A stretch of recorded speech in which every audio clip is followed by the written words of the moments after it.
سیاسی حرکات کے ماہر کہتے ہیں کہ پی ٹی آئی سیاسی جماعت نہیں، اس کی جملہ حرکات و سکنات کلٹ والی ہیں، چنانچہ یہ ایک کلٹ ہے۔ خبر تو یہ ہے کہ حکومت اور کلٹ کے درمیان مذاکراتی عمل کا باقاعدہ آغاز ہو گیا۔ پہلا باضابطہ اجلاس شروع ہوتے ہی ختم ہو گیا۔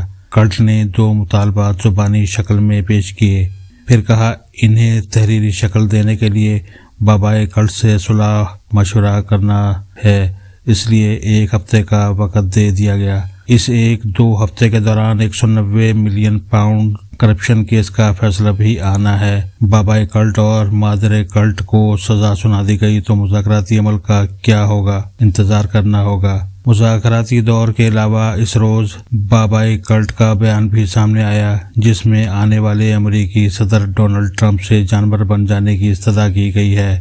جانور یعنی نیوٹرل۔ بابائے کلٹ نے کہا ٹرمپ کو نیوٹرل ہونا چاہیے۔ نیوٹرل کا ترجمہ انصاف اللغات عرف نیازی پاکٹ ڈکشنری میں جانور لکھا ہے۔ دیکھا جائے تو یہ ایک حیرت انگیز تبدیلی ہے، اس لیے کہ برسوں تک پورا کلٹ کیا پاکستان کیا سمندر پار ایک زبردست مہم چلاتا رہا ہے کہ ٹرمپ کو پاکستان کے داخلی امور میں مداخلت کرنی چاہیے۔ وہ مداخلت کریں، حقیقی آزادی کی راہ ہموار کریں اور موجودہ فسطائی جرنیلوں اور حکمرانوں کو سبق سکھائیں۔ اس مقصد کے لیے کلٹ نے کروڑوں ڈالر کے خرچے سے لابی فرمیں بھی کرائے پر لے رکھی ہیں۔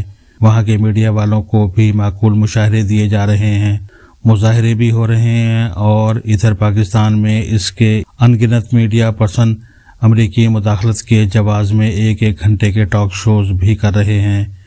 اب اچانک ایسا کیا ہوا کہ ساری مہم چھوڑ کر ٹرمپ سے جانور بننے کی عرضی ڈال دی گئی؟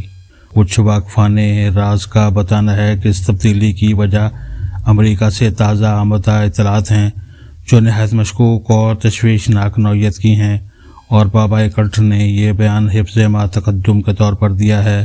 اطلاعات یہ ہیں کہ نئی حکومت پاکستان کے داخلی معاملات میں فی الحال کسی مداخلت کا ارادہ نہیں رکھتی۔ ٹرمپ کے سامنے ان کے داخلی اور عالمی ایجنڈے کی جو کاپی رکھی ہے، اس میں پاکستان کا نام شامل ہی نہیں۔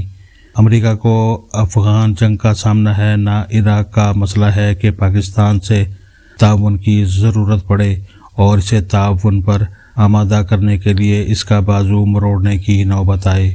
ایک مسئلہ پاکستان کا میزائل پروگرام ضرور ہے، لیکن اس سے نمٹنے کی فوری ضرورت نہیں، اس لیے دخل در معقولات کو فی الحال ٹرمپ صاحب یکے از نامعقولات سمجھتے ہیں۔ چنانچہ کلٹ فالوورز جو اس انتظار میں ہیں کہ کب ٹرمپ صاحب مداخلت کرتے ہیں، وہ مداخلت نہ ہونے سے مایوس ہو جائیں گے اور مخالفین تانے دیں گے، مذاق اڑائیں گے اور سوال پوچھ کر ناطقہ بند کر دیں گے کہ کہاں گئی تمہاری امریکی مداخلت، کیا بنا اس کا، اور فالوورز کے حوصلے مزید پست ہو جائیں گے۔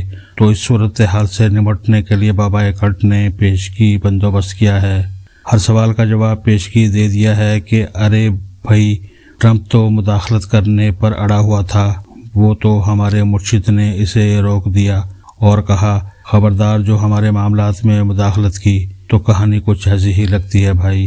آرمی چیف نے 9 مئی کے ان 19 مجرموں کی باقی ماندہ سزا معاف کر دی ہے، جن کو 2 سال قید ہوئی تھی، اور ان کی رہائی میں 2 یا 4 مہینے باقی تھے۔ رہائی ان معافی ناموں پر ہوئی جو ان افراد نے آرمی چیف کے نام لکھے تھے۔ معافی ناموں کا متن الگ الگ تھا، لیکن نفس مضمون ایک ہی تھا کہ ہم نے 9 مئی کو جو ریاست مخالف سرگرمیاں کی، فوجی تنصیبات پر حملے، توڑ پھوڑ، گھراؤ جلاؤ کیا، اس پر بہت شرمندہ ہیں۔ ہم سے بڑی غلطی ہوئی، آئندہ ایسا نہیں کریں گے، اس بار معاف کر دیا جائے۔ رہائی پر پی ٹی آئی نے ان کارکنوں کا شاندار استقبال کیا، انہیں پھولوں کے ہار پہنائے، یعنی تسلیم کیا کہ 9 مئی کے جرائم کا ارتکاب کرنے والے مجرم ہمارے ہی کارکن تھے، فوج اور ایجنسیوں کے خفیہ ایجنٹ نہیں تھے۔ ان معافی ناموں کے نفس مضمون پر بابائے کلٹ کا کیا تبصرہ ہے، یہ معلوم نہیں ہو سکا۔ پارٹی کے نفوس ناطقہ یعنی میڈیا پرسن اس پر کیا کہتے ہیں، اس کا علم ہونے کی توقع بھی کم ہی ہے۔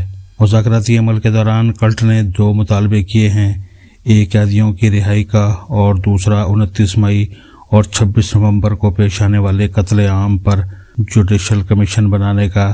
26ویں ترمیم کی منسوخی کا مطالبہ کالعدم ہو گیا ہے اور ساتھ ہی مینڈیٹ کی واپسی والا مطالبہ ایسا تھا کہ جس پر کلٹ نے 1000 سے زیادہ بار یہ اعلان اور عہد بلکہ عزم صمیم کیا تھا کہ اس سے تو ہم ایک قدم بھی پیچھے نہیں ہٹیں گے، یہ تو ہم لے کر ہی رہیں گے اور لے کر دکھائیں گے۔ یہ دونوں مطالبات سرنڈر کرنے سے نیازی صاحب یاد آ گئے۔ ارے بھائی وہی پلٹن میدان والے ٹائیگر نیازی صاحب۔ بنگلہ دیش کی درسی کتابوں میں تبدیلی کی گئی ہے اور بانی بنگلہ دیش کا نام شیخ مجیب الرحمان کی جگہ جنرل ضیاء الرحمان کر دیا گیا ہے، یعنی ایک غلط نام کو کاٹ کر دوسرا غلط نام لکھ دیا ہے۔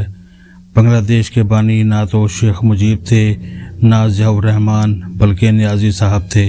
ارے بھائی وہی پرانے والے مرحوم نیازی، موجودہ نیازی نہیں۔ پرانے والے نیازی مرحوم تھے، نئے والے محروم ہیں۔ مرحوم اور محروم میں فرق لازماً پیش نظر رہنا چاہیے۔